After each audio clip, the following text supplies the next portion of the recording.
છોકરી પટાવવા શું કરવું જોઈએ? છોકરી પટાવવા થોડી બાબતોને ધ્યાનમાં રાખવી જોઈએ. છોકરીની ઉંમર કેટલી છે, છોકરીની ઘરની પરિસ્થિતિ, છોકરીનું કરિયર તેમજ સમાજ તેમજ તમારી પરિસ્થિતિ. જો તમે ભણો છો અને એ છોકરી પણ ભણે છે તો આ બાબતો પર જુઓ. તે છોકરીને શું પસંદ છે એવા બનવાની કોશિશ કરો એની હાજરીમાં.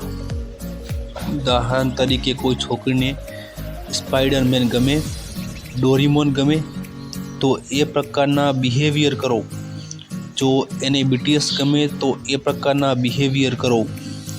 છોકરીને કેવા પ્રકારનો છોકરો ગમે છે એ નક્કી કરો અને તમે એવા બનવાની કોશિશ કરો કે જેથી છોકરીને તમારા પ્રત્યે દિલચસ્પી પેદા થાય.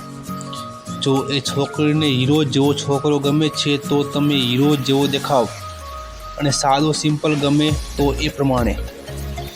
નાની નાની વાતમાં એને બોલાવવાનું શરૂ કરો, એની હેલ્પ માગો અને એ હેલ્પ ન માગે તોય એની હેલ્પ કરો.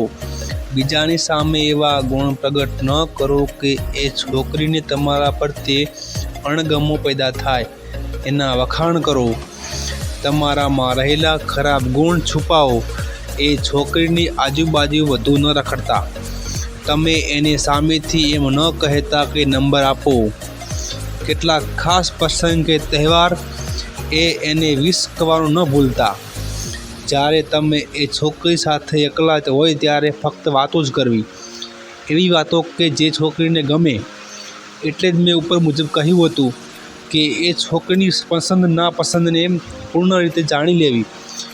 છોકરીના ઘરનો એડ્રેસ મળી જાય એટલે ઇનડાયરેક્ટ છોકરીને જાણ ન થાય એમ તેના ઘર પરિવારના સભ્યો સાથે દોસ્તી કરો. જ્યારે એ તમારી સામે જોતી હોય ત્યારે હલકી સ્માઇલ આપો. એના વડે મદદના બહાને સામાન્ય વાતચીત કરવાની શરૂઆત કરો. જ્યારે કોઈ વાદ વિવાદ થાય ત્યારે એ ખોટી હોય તોય એની સાઈડમાં થાવ, એની ભૂલ હોય તોય તમે તમારી ભૂલ સ્વીકારી લો.